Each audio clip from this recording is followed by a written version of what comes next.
ഞാനൊരു സീക്രട്ട് സൊസൈറ്റിയുടെ ഭാഗമാണെങ്കിൽ എനിക്കിത് പറയാൻ പറ്റില്ല, മനസ്സിലായില്ലേ? അപ്പോൾ സോറി, അത് എനിക്കിപ്പോൾ വെളിപ്പെടുത്താൻ സാധിക്കില്ല. ഞാൻ ചിലപ്പോൾ ആയിരിക്കാം, ചിലപ്പോൾ ആയിരിക്കില്ല. ഇതൊരു ട്രോളായിട്ട് എടുക്കാം.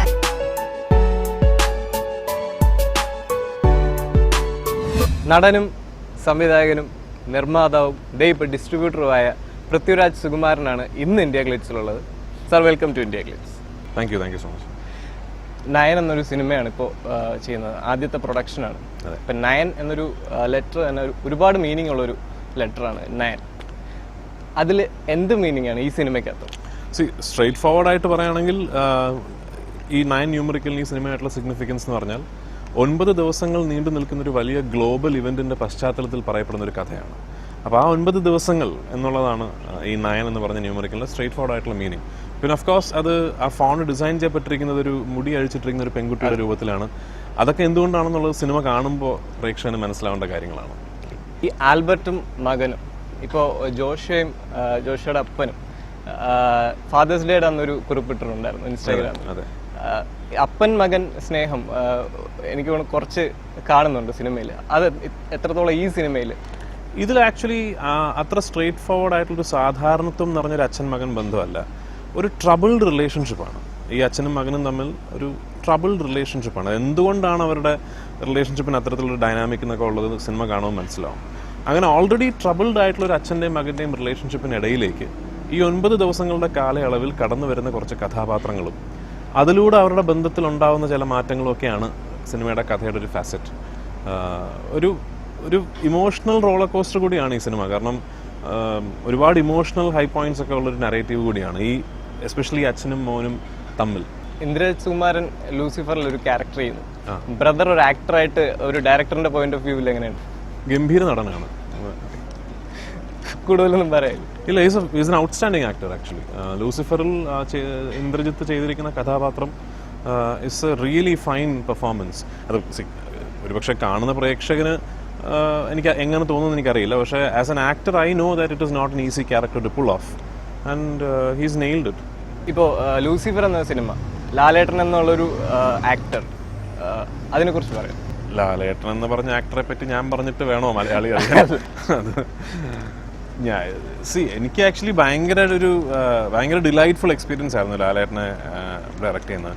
ഫസ്റ്റ് ഡേ ഷൂട്ടിംഗ് തുടങ്ങിയ ഫസ്റ്റ് ഷോട്ടിന് പുള്ളിക്കാരൻ ക്യാമറയ്ക്ക് മുമ്പ് വന്നിട്ട് ചോദിക്കുന്നത്, സാർ ഞാൻ എന്താ ചെയ്യേണ്ടത് എന്നാണ്.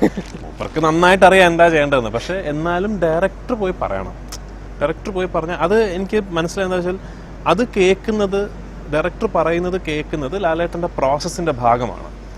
ഞാൻ പോയി പറയണം, ചേട്ടാ ഈ ഷോട്ട് ഇങ്ങനെയാണെന്ന് പറയുമ്പോൾ അതിങ്ങനെ ഇൻറ്റൻറ്റ് ആയിട്ട് കേൾക്കും. ഓക്കെ ഇനി ഞാൻ ഏറ്റവും കൂടുതൽ ലൂസിഫറിൽ എൻജോയ് അത് ലാലേട്ടൻ്റെ കാര്യത്തിൽ മാത്രമല്ല, ലാലേട്ടൻ്റെ കാര്യത്തിൽ പ്രത്യേകിച്ചും ആക്ടേഴ്സിൻ്റെ ഒരു വളരെ പ്രൈവറ്റ് ആയിട്ടുള്ളൊരു സ്പേസ് ഉണ്ട്. ഒരു സീൻ അല്ലെങ്കിൽ ഒരു മൊമെൻറ്റ് ഇൻ്റർപ്രറ്റ് ചെയ്യുന്നത്, അതിലേക്ക് അവർ പലപ്പോഴും ആ സ്പേസിലേക്ക് കടത്തി വിടുന്നത് ഡയറക്ടറിനെ മാത്രമാണ്. കാരണം ഡയറക്ടറോടാണ്, ചിലപ്പോൾ റൈറ്റേഴ്സിനെ, അവരോടാണ് ഈ സീൻ ചെയ്യുമ്പോൾ എന്താണ് എന്നൊക്കെ ചോദിക്കുന്നത്. അപ്പോൾ ഇത്രയും അധികം ആക്ടേഴ്സിൻ്റെ, അതും ലെജൻഡറി ആയിട്ടുള്ള ആക്ടേഴ്സിൻ്റെ ഒരു മൈൻഡ് സ്പേസിലേക്ക് എനിക്ക് കടന്നു ചെല്ലാൻ സാധിച്ചു എന്ന് പറയുന്നത് എനിക്ക് തോന്നുന്നു ആസ് എൻ ആക്ടർ എനിക്ക് ഭയങ്കര ഗുണം ചെയ്യും തോന്നുന്നു ഈ ഭാവിയിൽ. ഇപ്പോൾ ലാലേട്ടൻ്റെ കൂടെയൊക്കെ ഞാൻ ഇത്രയും ഒരു നീണ്ടു നിന്നൊരു ഷെഡ്യൂളിൽ കോൺസ്റ്റൻ്റ് ആയിട്ടൊരു സീൻ എങ്ങനെ അപ്രോച്ച് ചെയ്യണം, ഒരു മൊമെൻറ്റ് എങ്ങനെ ഹാൻഡിൽ ചെയ്യണം, ഈ സമയത്ത് ഇയാൾ റിയാക്ട് ചെയ്യേണ്ടത് ഇങ്ങനെ ആയിരിക്കണ്ടേ, അത്തരം ചോദ്യോത്തരങ്ങളൊക്കെ ഞാൻ ഭയങ്കരമായിട്ട് എൻജോയ് ചെയ്തതാണ്. ഞാൻ ഇതിൽ നിന്ന് ഒരുപാട് കാര്യങ്ങൾ ലാലേട്ടൻ അറിയാതെ മോഷ്ടിച്ചിട്ടുണ്ട്. അതൊക്കെ ഞാൻ ഇനി ഭാവിയിൽ പ്രയോഗിക്കും. ലാലേട്ടൻ ഒടിയതിന് ശേഷം ഒരു ട്രാൻസ്ഫോർമേഷൻ ആണ്. അപ്പോൾ അതിന് മുന്നേ അനൗൺസ് ചെയ്തൊരു സിനിമയാണ് ലൂസിഫർ. അപ്പോൾ ആ ഒരു ട്രാൻസ്ഫോർമേഷൻ ആവശ്യം ഉണ്ടായിരുന്നു? ലൂസിഫറിന് ഞാൻ ആവശ്യപ്പെട്ടിട്ടില്ല, പക്ഷേ I don't know, I mean ഞാൻ വളരെ ഭാഗ്യം ചെയ്ത ഒരാളായതുകൊണ്ടായിരിക്കാം. ഐ പേഴ്സണലി തിങ്ക്, എൻ്റെ വ്യക്തിപരമായ ഒരു അഭിപ്രായമാണ്, ഇതിനോട് യോജിക്കാം വിയോജിക്കാം. ഞാനൊരു ലാലേട്ടൻ ഫാൻ ആയതുകൊണ്ട് ഐ പേഴ്സണലി തിങ്ക് ലാലേട്ടൻ്റെ സമീപകാലത്തെ ഏറ്റവും സ്റ്റൈൽ ആൻഡ് അപ്പിയറൻസ് ലൂസിഫറിലാണ് എന്ന് തോന്നുന്നു. ഇപ്പോൾ തള്ളു എന്ന് പറഞ്ഞ് ആൾക്കാർ തള്ളും എന്ന് പേടിയുണ്ടോ? അല്ല, നിങ്ങൾ പറഞ്ഞോളൂ. ഞാൻ സിനിമ നന്നാവുന്നൊന്നും ഞാൻ പറയുന്നില്ല, അത് എനിക്കറിയില്ല, ഫ്രാങ്ക്ലി എനിക്കറിയില്ല. പക്ഷേ ലാലേട്ടൻ ഭയങ്കര സുന്ദരനായിട്ട് ഇരിക്കുന്നുണ്ട്. അപ്പോൾ ലൂസിഫറിൻ്റെ സ്റ്റില്ലുകളൊക്കെ കാണുമ്പോൾ നിങ്ങൾക്കും തോന്നിയിട്ടുണ്ടാവുമെന്ന് വിശ്വസിക്കുന്നു. ഒരു ഭയങ്കര ഹാൻഡ്സമാണ് എൻ്റെ സിനിമയിൽ. ഇതിൽ നേരത്തെ പറഞ്ഞ പോലെ ലാലേട്ടൻ സാർ എന്ന് വിളിക്കുന്നത് ഇപ്പോൾ ഒരു ഡയറക്ടറിനെ, ഇപ്പോൾ എത്ര ചെറിയ ആളായാലും അയാൾ ആ റെസ്പെക്റ്റോടെയാണ് അതെനിക്ക് തോന്നുന്ന അവരുടെ ഒരു old school way of being brought up ആണ് അത്. ഭയങ്കര രസമാണ്. ലാലേട്ടൻ ക്യാമറയ്ക്ക് മുന്നിൽ നിൽക്കുമ്പോൾ സാർ ഈ ഷോട്ട് അങ്ങനെയാണ്, കട്ട് എന്ന് പറഞ്ഞാൽ മോനെ ഓക്കെ അല്ലേ എന്നാണ് ചോദിക്കുക. അപ്പോൾ അത് ആ ഒരു എനിക്ക് തോന്നുന്നു അത് ഒരു സ്വിച്ച് ഓൺ പോലെയാണ് പുള്ളിക്കാരന്. അത് പുള്ളിക്കാരന് മാത്രമല്ല, എനിക്ക് തോന്നി ആ ഒരു കാലഘട്ടത്തിൽ സിനിമയിൽ വളർന്നു വന്ന ആൾക്കാരുടെ ഒരു കൾച്ചറായിരിക്കും അത്. എന്നെ മോനെ എന്നാണ് വിളിക്കുന്നത്, പക്ഷെ ക്യാമറയ്ക്ക് മുന്നിൽ ചെല്ലുമ്പോൾ സാർ ഞാൻ എന്താ അതാണ്, അത് അറിയാതെ വരും പുള്ളിക്കാരന്. ഇപ്പോൾ ടൊവിനോ തോമസിൻ്റെ ഒരു ഇന്റർവ്യൂവിൽ ടൊവിനോ പറഞ്ഞതാണ്, ഇപ്പോൾ പൃഥ്വിരാജ് ആസ് എ ഡയറക്ടർ ഇപ്പോൾ ഒരു ഷോട്ട് പോലും എക്സ്ട്രാ ഒരു ഷോട്ട്, ഇപ്പോൾ എനിക്ക് ഇങ്ങനെ ഒരു ഷോട്ട് കൂടെ എടുത്ത് വെക്കാം, എങ്ങനെ ഒരു സജഷൻ കൂടെ ചെയ്ത് വെക്കാം, അങ്ങനെ ഒരു സാധനം ഇല്ല. ലൈക്ക് ഇത് ആണ് എനിക്ക് ആവശ്യം, ഇത് മതി. അങ്ങനെ ഒരു ക്ലിയർ പോയിന്റ് ഉള്ള ഒരു ഡയറക്ടറാണ്, ഒരു ക്ലിയർ വിഷൻ ഉള്ള ഒരു ഡയറക്ടറാണ്. ഒരു എഡിറ്റർ ഉണ്ടോ മനസ്സിൽ? ഞാനങ്ങനെ ഇങ്ങനൊരു ഷോട്ടിൻ്റെ ആവശ്യമില്ല, ഇത്ര ഷോട്ടുകൾ മതി എന്ന് പറയുന്നതിൻ്റെ പിന്നിൽ 2 കാരണങ്ങൾ ഉണ്ടാവാൻ സാധ്യതയുണ്ട്. ഒന്ന്, എനിക്ക് കൃത്യമായി സിനിമ എങ്ങനെ വേണം, എൻ്റെ സീനുകൾ എങ്ങനെ വേണമെന്ന് നല്ല ധാരണയുള്ളൊരു സംവിധായകനായേക്കാം ഞാൻ. അതല്ലെങ്കിൽ എനിക്കൊന്നും അറിയാത്തൊരു സംവിധായകനായേക്കാം. ഇതിലേതാണെന്ന് സിനിമ കണ്ട് പ്രേക്ഷകർ വേണം പറയാൻ. തീർച്ചയായും സിനിമയെക്കുറിച്ച് നന്നായിട്ട് അറിയാവുന്ന ഫാസിൽ സാർ ഒരു പുതിയ ഗെറ്റപ്പിൽ ഈ സിനിമ വരുന്നുണ്ട് ലൂസിഫറിൽ. അതെ, അതെങ്ങനെയാണ് പുള്ളിനെ? എൻ്റെ മനസ്സിൽ വന്നൊരു മുഖമാണ് പാച്ചിക്കയുടെ. അപ്പോൾ പാച്ചിക്ക അഭിനയിക്കുമോ ഇല്ലയോ എന്നൊന്നും എനിക്ക് അറിയില്ലായിരുന്നു. അപ്പോൾ എനിക്ക് നല്ല ഉറപ്പുണ്ട്, ഞാൻ ഫോണിൽ വിളിച്ചിട്ട് എൻ്റെ സിനിമയിൽ അഭിനയിക്കുമെന്ന് ചോദിച്ചാൽ എന്തെങ്കിലും എക്സ്ക്യൂസ് പറഞ്ഞ് ഒഴിയും എനിക്ക് നല്ല ഉറപ്പുണ്ടായിരുന്നു. അപ്പോൾ ഞാനൊരു ദിവസം രാവിലെ വിളിച്ചിട്ട് പാച്ചിക്ക വീട്ടിലുണ്ടോ എന്ന് ചോദിച്ചു. ഉണ്ട്, ഞാൻ ഒന്ന് അതുവഴി വന്നാൽ കയറാൻ പറ്റുമോ? അപ്പോൾ ഞാനങ്ങനെ സ്ഥിരമായി പാച്ചിക്കനെ കാണാൻ പോകുന്ന ഒരാളൊന്നുമല്ല. അപ്പോൾ എനിക്കൊന്ന് മൂപ്പർക്ക് ആയിക്കോട്ടെ. ഞാൻ എന്നിട്ട് വണ്ടി ഓടിച്ച് നേരെ ആലപ്പുഴ പോയി. ഞാൻ വീട്ടിൽ പോയി മുമ്പിൽ ഇരുന്നിട്ടാണ് ഞാൻ ചോദിക്കുന്നത്. അപ്പോൾ അതുകൊണ്ട് നോ പറയാൻ പറ്റാത്തൊരവസ്ഥയിൽ ഞാൻ പാച്ചിക്കനെ ട്രാപ്പ് ചെയ്തു. അതെ, പക്ഷേ ഔട്ട്സ്റ്റാൻഡിങ് ആക്ടറാണ് കേട്ടോ. ഇൻഡസ്ട്രിക്ക് ഉള്ളിലുള്ളവർക്ക് അത് അറിയാം, നമുക്കെല്ലാവർക്കും അറിയാം പാച്ചിക്ക ഈസ് എ ഗ്രേറ്റ് ആക്ടർ എന്നുള്ളത്. പക്ഷേ ഇപ്പോൾ വെളിയിലുള്ളവരത് അറിയും. ഹിന്ദി സിനിമ ഡയറക്റ്റ് ചെയ്യാൻ പോകുന്നു? ഇല്ലല്ല, അത് IANS എന്നോട് ചോദ്യം ചോദിച്ചാണ് ഹിന്ദിയിൽ സിനിമകൾ ഡയറക്റ്റ് ചെയ്യുമോ എന്ന്. തീർച്ചയായിട്ടും അങ്ങനെ ഒരു എനിക്കിപ്പോൾ ഹിന്ദിയിലൊരു സിനിമ ചെയ്തോളാൻ വയ്യ എന്ന് പറഞ്ഞിരിക്കുകയല്ല ഞാൻ.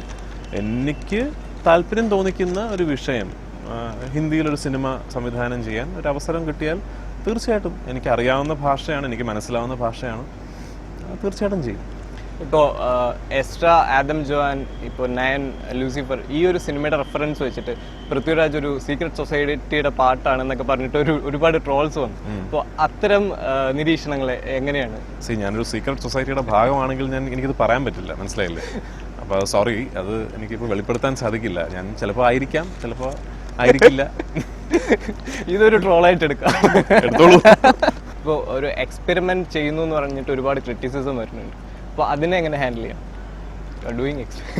ഹാൻഡിൽ ചെയ്യാറില്ല.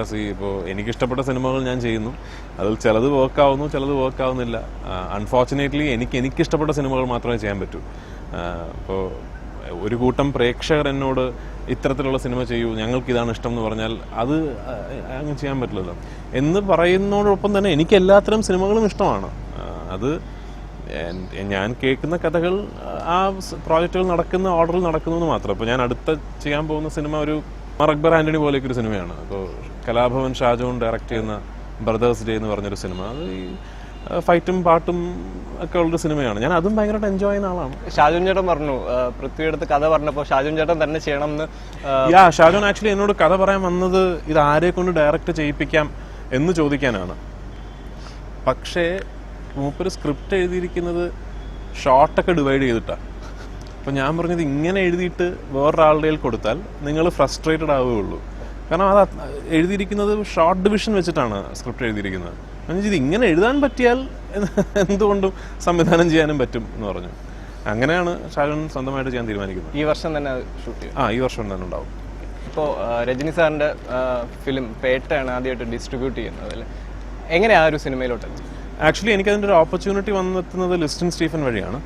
ലിസ്റ്റിനാണ് എന്നോട് ഇങ്ങനൊരു ഓപ്പർച്യൂണിറ്റി ഉണ്ട്, ഇത് പാർട്ട്ണർഷിപ്പിൽ ചെയ്യാൻ താല്പര്യമുണ്ടോ, രാജു ഇതില്ലെങ്കിൽ ഞാനത് ഒറ്റയ്ക്ക് ചെയ്യും എന്നാണ് പറഞ്ഞത്. ഞാൻ കാർത്തിക് സുബ്രാജിൻ്റെ വലിയൊരു ഫാനാണ്. ഞാൻ അയാളുടെ ഫിലിം മേക്കിങ്ങും അയാളുടെ സെൻസ് ഓഫ് സിനിമയൊക്കെ എനിക്ക് ഭയങ്കര ഇഷ്ടമാണ്. പിന്നെ ഓഫ് കോഴ്സ് എല്ലാവരെ പോലെ രജനീകാന്ത് ഫാനുമാണ്. അപ്പോൾ എനിക്ക് അന്ന് പടം ഇറങ്ങുന്നതിന് മുമ്പേ എനിക്കറിയാമായിരുന്നു ഇത് നന്നാവാൻ സാധ്യതയുണ്ട്. കാരണം കാർത്തിക് രജനി സാറിനെ വെച്ചിട്ടൊരു ഔട്ട് ആൻഡ് ഔട്ട് ഒരു മാസ് എൻ്റർടൈനർ ചെയ്യുമ്പോൾ അതിനകത്തൊരു രസമായിരിക്കുന്നത്. And I really enjoyed the film. എനിക്ക് നിങ്ങളെപ്പറ്റി അറിയില്ല, എനിക്ക് ഭയങ്കര ഇഷ്ടപ്പെട്ടു പടം. ഞാൻ കുറേ നാൾ കഴിഞ്ഞിട്ട് ഇങ്ങനെ ഒരു ക്വിൻറ്റസെൻഷ്യൽ രജനി സാർ ഫിലിം കണ്ട. ആൻഡ് കേരള ഡിസ്ട്രിബ്യൂഷൻ റൈറ്റ്സ് ഞങ്ങളാണ്. And we are very happy with it. ഇപ്പോൾ കാർത്തിക് സുബ്രാജിന്റെ ഒരു സ്റ്റൈൽ ഓഫ് മേക്കിംഗ് എന്ന് പറയുമ്പോൾ പുള്ളി ക്വന്റൻ ടൊറന്റിനോടൊക്കെ മൂവിയുടെ കാർത്തിക് സുബ്രാൻ ഒരു സ്റ്റൈൽ ഓഫ് മേക്കിംഗ് ഇല്ല. അതാണ് കാർത്തിക് സുബ്രാന്റെ ഗുണം എന്ന് പറയുന്നത്. ഇപ്പോൾ ലിജോ ജോസ് പെല്ലിശ്ശേരിക്ക് ഒരു സ്റ്റൈൽ ഓഫ് മേക്കിംഗ് ഇല്ല, ഇല്ലേ? ഇപ്പോൾ ക്രിസ്റ്റഫർ നോളനൊരു സ്റ്റൈൽ ഓഫ് മേക്കിംഗ് ഇല്ല. അവര് മേക്കിംഗ് സ്റ്റൈൽ തീരുമാനിക്കുന്ന അവർ ആ പെർട്ടിക്കുലർ സിനിമയിൽ ഹാൻഡിൽ ചെയ്യുന്ന സ്ക്രിപ്റ്റാണ്. ഇപ്പോൾ ലിജോ ഡബിൾ ബാരൽ എടുത്ത പോലെ അല്ല ഇമയു എടുത്തിരിക്കുന്നത്, അല്ലേ? അപ്പോൾ കാർത്തിക് സുബ്രാജ് ഇപ്പോൾ പിസ്സ എടുത്തിരിക്കുന്ന പോലെ അല്ല മെർക്കുറി എടുത്തിരിക്കുന്ന പോലെ അല്ല പേട്ട. സോ അഗെയിൻ പിന്നെ ടാരന്റീനോ എനിക്ക് തോന്നുന്നൊരു ഓൾമോസ്റ്റ് ഒരു സബ് ജീനറാണ് ആക്ച്വലി. ക്വിന്റൻ ടാരന്റീനോ സിനിമകൾ എന്ന് പറഞ്ഞാൽ അതിൻ്റെ ഒരു ലാംഗ്വേജ് തന്നെ ഒരു സബ് ജീനറാണ്. I am a huge fan. അപ്പോൾ അത് ഇറ്റ്സ് എ ഡിഫറെൻറ്റ് ലീഗ്. എൻ്റെ ചോദ്യം അതായിരുന്നു, അത്തരത്തിലുള്ളൊരു സിനിമ ചെയ്യാൻ താല്പര്യമുണ്ട്? പിന്നെ തീർച്ചയായിട്ടും അതിലൊരു സ്ക്രിപ്റ്റുമായിട്ട് വരും. ഇപ്പോൾ ആസ് എ പ്രൊഡ്യൂസറൊക്കെ ഇങ്ങനെ മുന്നോട്ട് ഇറങ്ങുമ്പോൾ മല്ലിക മാമിൻ്റെ സപ്പോർട്ടൊക്കെ എങ്ങനെ? അമ്മയുടെ അനുഗ്രഹമുണ്ട് തീർച്ചയായിട്ടും. അമ്മയുടെ അനുഗ്രഹവും പ്രാർത്ഥന എന്തായാലും ഉണ്ടാകണമല്ലോ, അതില്ലെങ്കിൽ ഒന്നും നടക്കില്ല. തീർച്ചയായിട്ടും അമ്മയുടെ അനുഗ്രഹവും പ്രാർത്ഥനയുണ്ട്. പിന്നെ ഓഫ് കോഴ്സ് അമ്മയുടെ സപ്പോർട്ടുണ്ട്. മധുര രാജയിൽ ആൾക്കാർ ഒരുപാട് എക്സ്പെക്ട് ചെയ്തിട്ടുണ്ടോ സെക്കൻഡ് പാർട്ടിൽ പൃഥ്വിരാജിൻ്റെ ഒരു പ്രസൻസ്? അൺഫോർച്ചുനേറ്റ്ലി ഞാനില്ല. I would have loved. എനിക്ക് ഭയങ്കര ഇഷ്ടപ്പെട്ടെന്നെ ഞാൻ ആ സിനിമയിൽ ഉണ്ടെങ്കിൽ. കാരണം ഞാൻ ഭയങ്കരമായിട്ട് എൻജോയ് ചെയ്തൊരു സിനിമയാണ് പോക്കിരി രാജ. അഭിനയിക്കുമ്പോഴും ഒക്കെ ഭയങ്കരമായിട്ട് എൻജോയ് ചെയ്തൊരു സിനിമയാണ്. പക്ഷേ അൺഫോർച്ചുനേറ്റ്ലി മധുര രാജയിൽ ഞാനില്ല. എന്നെ അതിലേക്ക് ക്ഷണിച്ചിട്ടുമില്ല. നയൻ്റെ ഷൂട്ടിംഗ് നടക്കുന്ന സമയത്ത് ഒരു ഇൻസിഡന്റ് ലെന ഷെയർ ചെയ്തിട്ടുണ്ടായിരുന്നു. അവരൊരു ആക്സിഡന്റിൽ ആക്സിഡന്റ് അല്ല ഇത് ആക്ച്വലി. ഈ നമ്മൾ നയൻ്റെ ഒരു പോർഷൻ ഷൂട്ട് ചെയ്തത് സ്പിതി വാലിയിലാണ്. അപ്പം മണാലി ടു സ്പിതി ട്രാവൽ ചെയ്യാന്ന് വെച്ചാൽ ബുദ്ധിമുട്ടുള്ള കാര്യമാണ്. കാരണം സംഭവം 200-220 കിലോമീറ്ററൊക്കെ ഉള്ളുവെങ്കിലും 13-15 മണിക്കൂറൊക്കെ എടുക്കും ചിലപ്പോൾ. കാരണം റോഡിൻ്റെ പല സ്ഥലങ്ങളിലും ചിലപ്പോൾ ഈ സ്നോ മെൽറ്റായിട്ട് വലുതും ചെറുതുമായിട്ടുള്ള സ്ട്രീംസ് ഇങ്ങനെ ഒഴുകാറുണ്ട്. ചിലപ്പോഴൊക്കെ ആ സ്ട്രീമുകളിൽ വണ്ടികൾ സ്റ്റക്കായി പോയിട്ട് പിന്നെ തിരിച്ചെടുക്കാൻ പറ്റില്ല. ഇതുപോലെ സ്റ്റക്കായി പോയിട്ടാണ് സ്പിതിയിൽ എത്താൻ കഴിയാതെ ഞങ്ങൾ സ്റ്റക്കായ സ്ഥലത്ത് 10 വർഷം മുമ്പ് ഷൂട്ട് ചെയ്തതാണ് കണ്ണിനിമനീളെ എന്ന് പറഞ്ഞ അൻവറിലെ സോങ്. ഇത്തവണ ഞങ്ങൾക്ക് സ്പിതിയിൽ എത്താൻ സാധിച്ചു. ഞങ്ങളവിടെ എത്തി. തിരിച്ചു വരുന്ന വഴി ഇതുപോലൊരു ലോങ് ക്യൂ ഓഫ് വണ്ടികൾ കണ്ടു. കാരണം മറ്റൊരു വണ്ടി ഇതുപോലൊരു വാട്ടർ ബോഡിയിൽ സ്റ്റക്കായി കിടക്കുമായിരുന്നു. അപ്പോൾ എല്ലാവരും ഇങ്ങനെ തണുപ്പ്, ഇറ്റ്സ് വെരി കോൾഡ്, തണുപ്പ് കാരണം എല്ലാവരും.